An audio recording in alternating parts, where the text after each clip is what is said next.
Hello, I'm Elizabeth Gomez, Public Health Advisor at the Royal College of Midwives. I'm going to introduce the new model for public health that's been developed by the RCM. So for those of you who are not yet familiar with the RCM's public health project, I'll just start with a brief overview of the progress to date.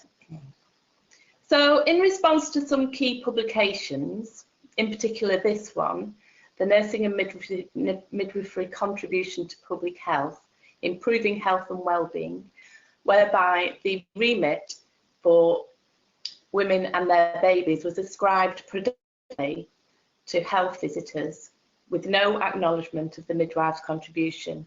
So you can see here point 4, where it says supporting families to give children and young people the best start in life through working with health visiting and school nursing, family nurse partnerships and the Troubled Families Programme. You would have expected here to see some mention of the midwife. They did, however, later on make a suggestion that a new model be developed for public health for the role of the midwives. So the RCM applied to the Department of Health for some funding.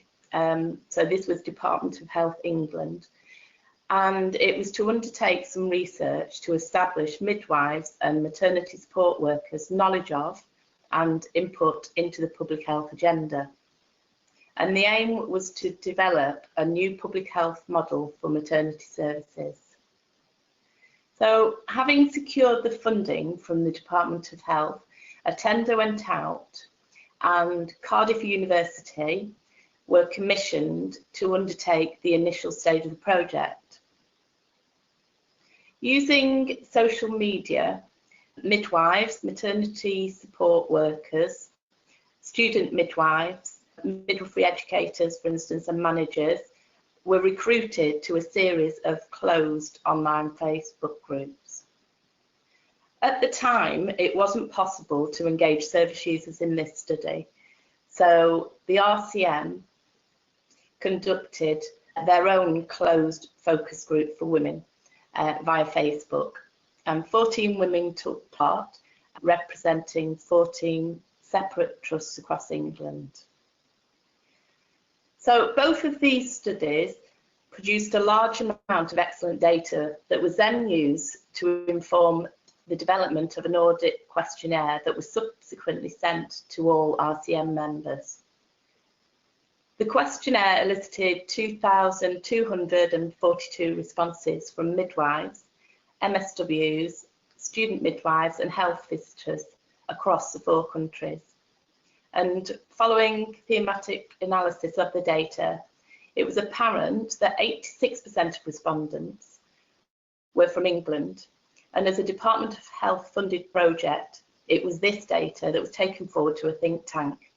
And that event was attended by, again, midwives, educators, health visitors, service users, and public health specialists. The attendees were invited to identify key elements that would inform the development of the model and the service delivery. To take a more detailed look at all of this research, you can go to this address here, rcm.org.uk/public health. So next, heads of midwifery across England were contacted and they were asked for expressions of interest to host an event for us to present the model. 58 trusts responded, and the dissemination by the public health advisors, Lucy November and myself, commenced in November 2015. So it's anticipated that these visits are going to continue into the summer of 2016, and we're still receiving requests from universities and independent midwifery teams. So let's take a look at the model. Okay, this is titled Stepping Up to Public Health. So just to say at this point, there are 2 models, one for women and families and the other for midwives and maternity support workers. And they're closely aligned. And I hope that as I take you through the individual elements, just how will become apparent. So first, the women and children's model then. So you can see that it's a podium. Initially, this was just a set of steps. However, because we wanted to demonstrate that women can step down as well as up, a podium seemed more appropriate.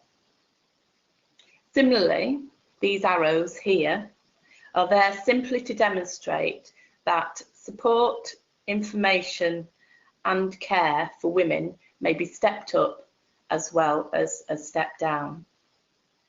And I'll explain that a little bit more as I go through the model. Okay, so let's start at the bottom here. The first appointment with the midwife maximises the opportunity for women-centred discussion. I'll just click on here. Okay, so this explains it a little better. Women fill in their own notes. So women are given the option of filling in their own notes prior to seeing the midwife for the first appointment. This will reduce the time midwives spend completing paperwork and increase the time spent tailoring care and advice to women's needs. Therefore, women-centred and not computer-centred. Now, I realise that there are some elements of the model that you trust may already have adopted, and this is possibly one of them. And that's great because it's your feedback that's contributed to this being proposed. So where this is taking place, midwives report that it saves time at booking, the booking appointment, and allows more time for public health topics to be addressed. Okay, so back to the model. With guidance, women are supported to tailor a unique package of information and support. A menu of public health related topics will be given to women when they're referred or self-referred for maternity services. They will then decide what they want to discuss with the midwife at each appointment. And this will avoid a tick box exercise that many women have commented on and allow women, not midwives, to prioritise which messages they discuss. So this idea actually came about because women stated, and I quote, "I was really surprised after I was discharged home from hospital after giving birth to find a checklist of topics discussed in my notes, all ticked and signed by the midwife, many of which hadn't even been mentioned and let alone discussed." And another woman stated that she thought it should be them that signed to say what had been discussed. And we thought this was a really good idea. So what we're proposing is that a menu of topics is given to the woman prior to her first appointment for her to bring along with her. And then these topics can be ticked off as they're covered. So not necessarily all taking place at the first appointment, in fact, absolutely not. But really, when is the most appropriate time throughout the pregnancy to discuss the particular points. And this may not be by the midwife, it could be the maternity support worker, it could be the health visitor. So the idea is that we will present the woman with a list of topics. She can tick which one she wants and then sign at the end of it to say that's what's been discussed with her. And at the same time, whoever has that discussion, be it the health visitor or midwife, they can just initial at the side that they've done that. So next, this will be appropriate to their existing knowledge, recognise individual needs and be responsive to changing circumstances. Okay, and this is really just recognition, this whole project, we aim it to be family-centred. So women do not exist in isolation. Advice and care should be tailored to couples and families, with fathers stroke partners being included where appropriate in discussions around public health messages. For example, in discussions around breastfeeding, smoking or mental health, women and partners who are supported are much more likely to breastfeed for longer, make a successful attempt at stopping smoking and be less likely to suffer with postnatal depression. So, I mean, it's self-explanatory really, but we just need to make sure that everything is family-centred. Just back to the model. Okay, and finally on this bottom level here, choice will be facilitated by offering options for accessing evidence-based information. Okay. So the information repository for women. The Royal College of Midwives, recognised as the voice of midwifery in the UK, will provide a user-friendly, one-stop source of safe, evidence-based public health messages. The internet is a popular source of information for women, but unregulated. Scaremongering content can cause high levels of anxiety and confusion.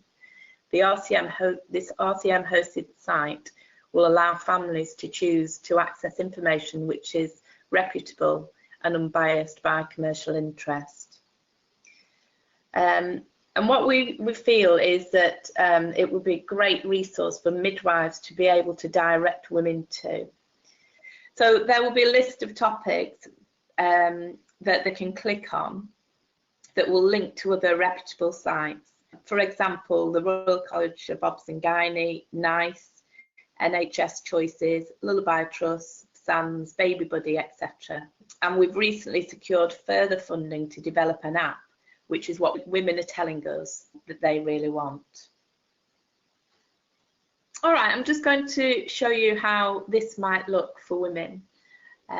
So this is the RCM website, and on the top bar here we've got clinical practice and guidance. Now this is where it's sitting at the moment, but what we actually hope for and are planning to do is an icon down here that will say something like Family Health Hub, that's one of the suggestions, or Pregnancy Health Hub.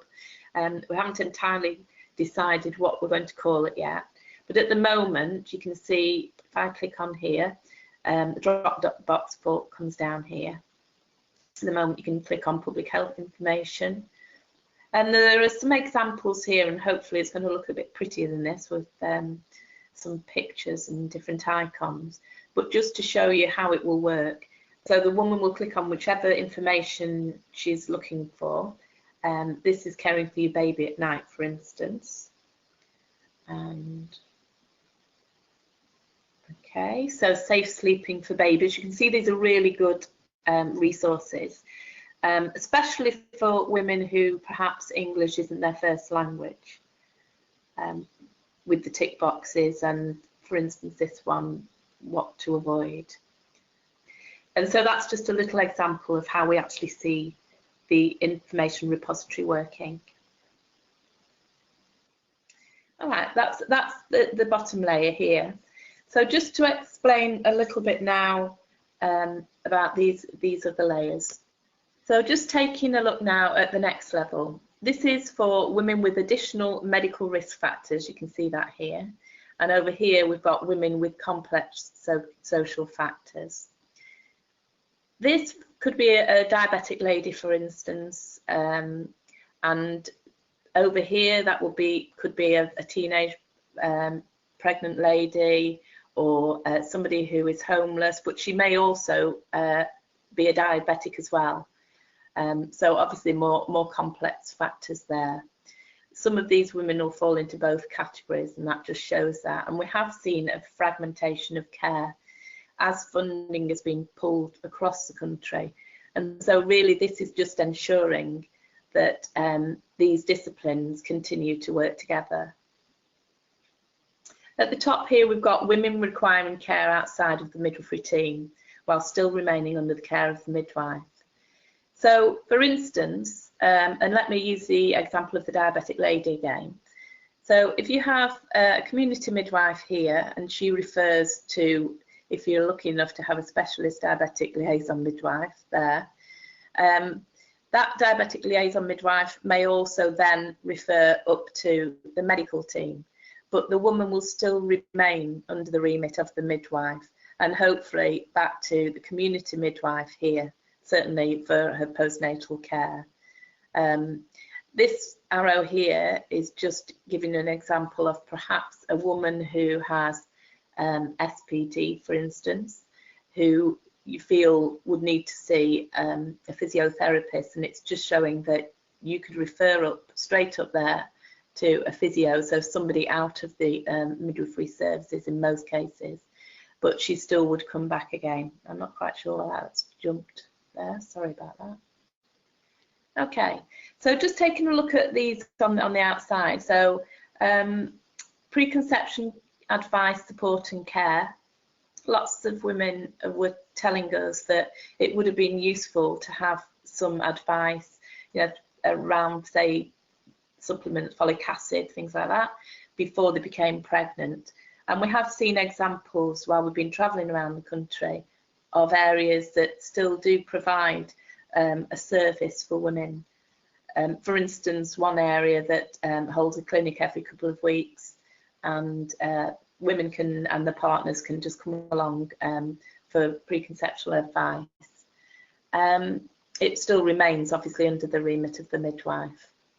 And here, preparation for pregnancy, birth and beyond. Again, lots of these services have been pulled across the country, and it's just making sure that this remains on the map.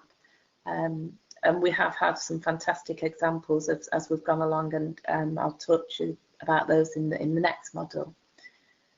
So information about and referral to the third sector support in the community.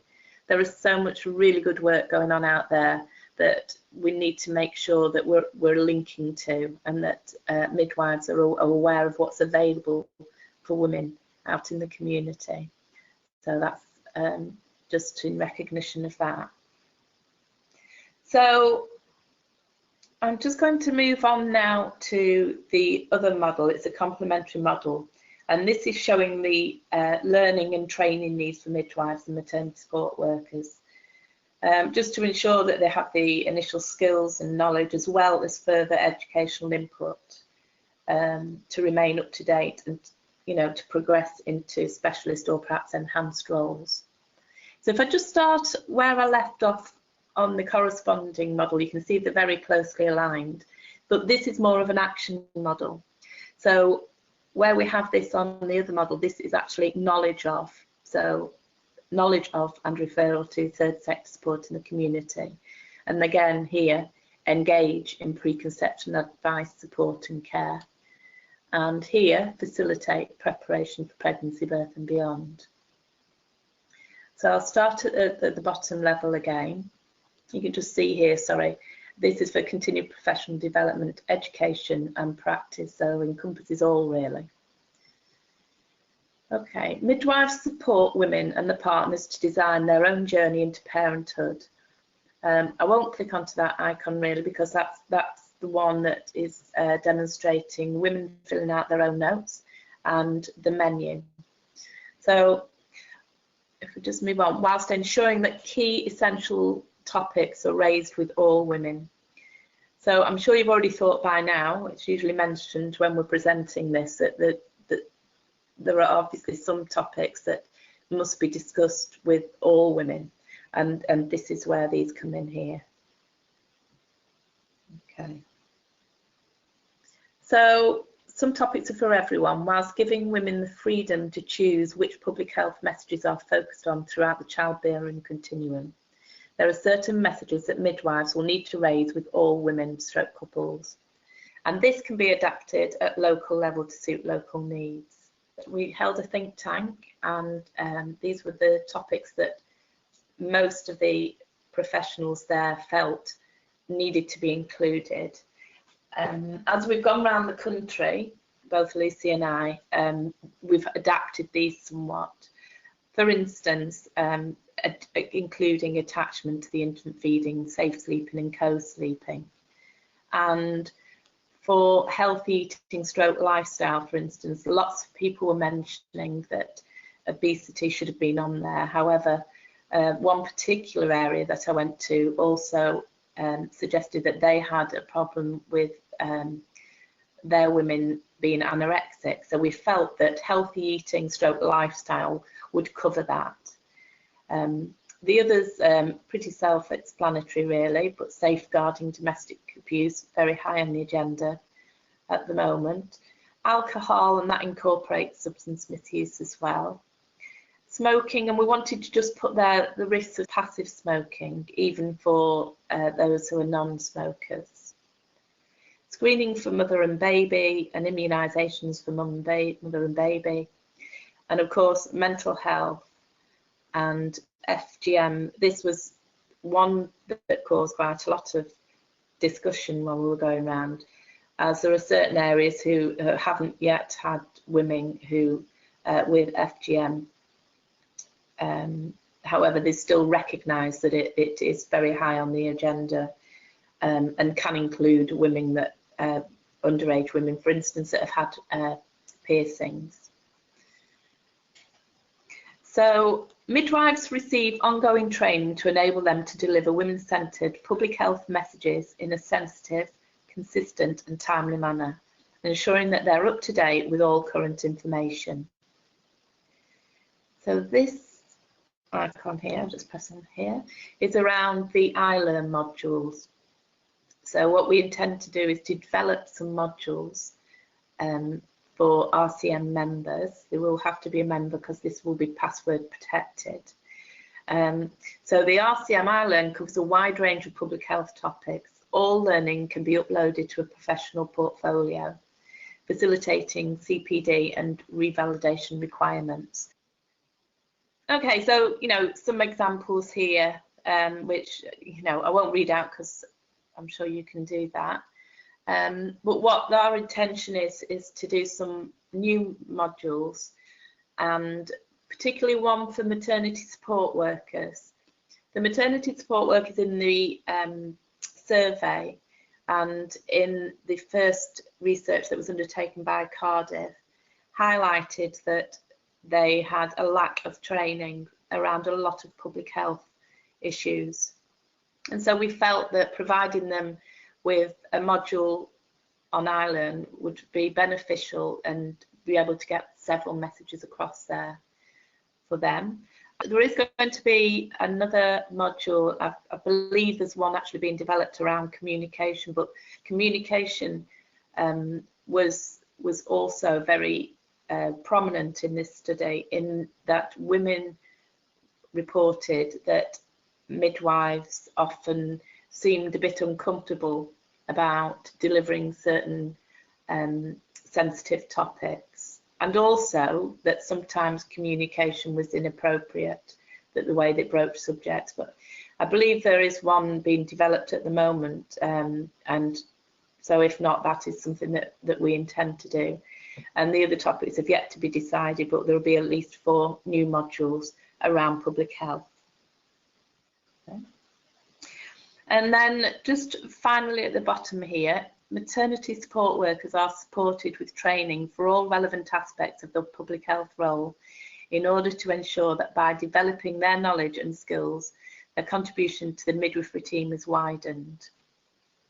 And it is the intention to also have an information repository for midwives and maternity support workers. And again, unlike the women's repository, this one will be password protected, so for members.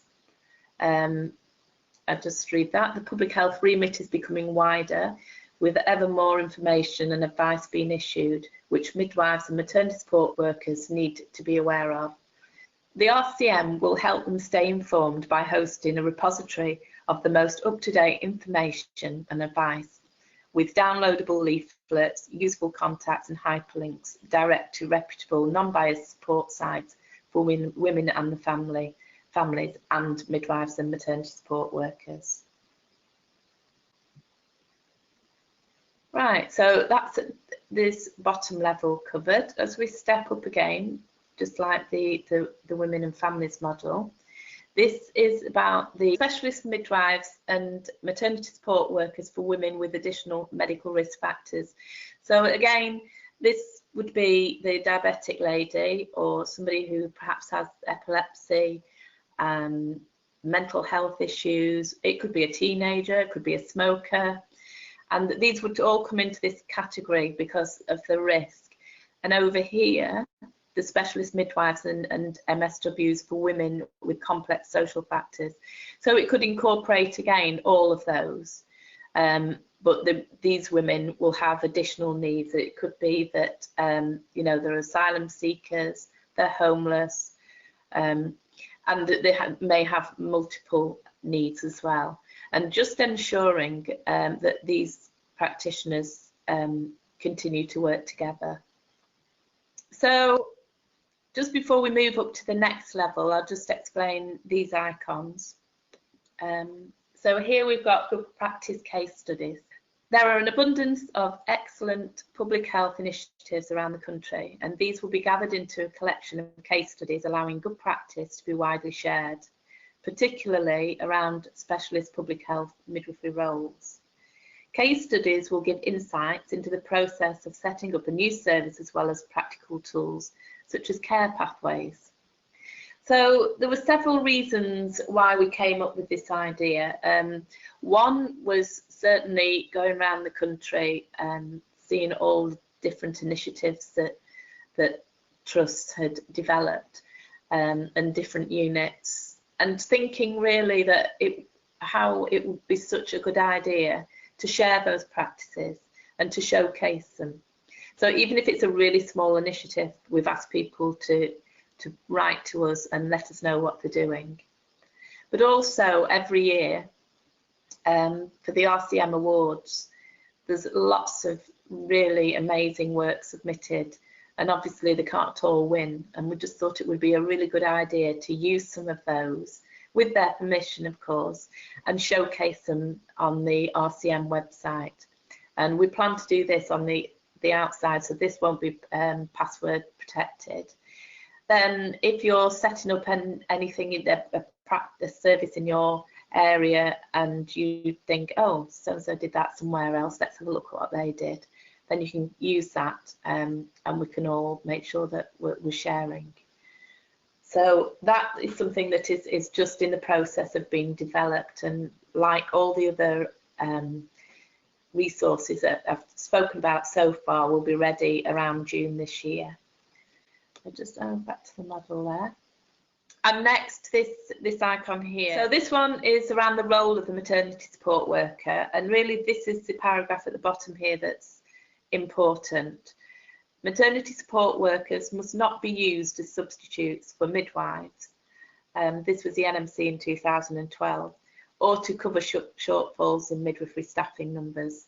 And it's just making sure that we recognise that. So up to the next level, let's just have a look at this one. This is the expert in public health. So this is what we feel is the ideal, really, that there is public health leadership. Okay, so there is increased need for the voice of public health midwifery to be heard at local and national levels, within government, on CCGs and health boards, within the wider statutory sector, such as children's services, and within the third sector. We feel that this is really important, that midwives are represented at this level. So ideally, we'd like to see an expert midwife in public health placed in every trust. Of course, there are really good examples of that already, where there are consultant midwives across the country who oversee public health in their area. There are also a lot of consultant midwives who in normality, but in our opinion, that actually comes under public health as well. So that is the ideal. And that's it really. So I hope that I haven't whittled through it too fast, that you haven't been able to keep up, but you can certainly go back and look at it. And of course, I gave you the website that you can go and look at it in more detail as well. So thank you very much for listening.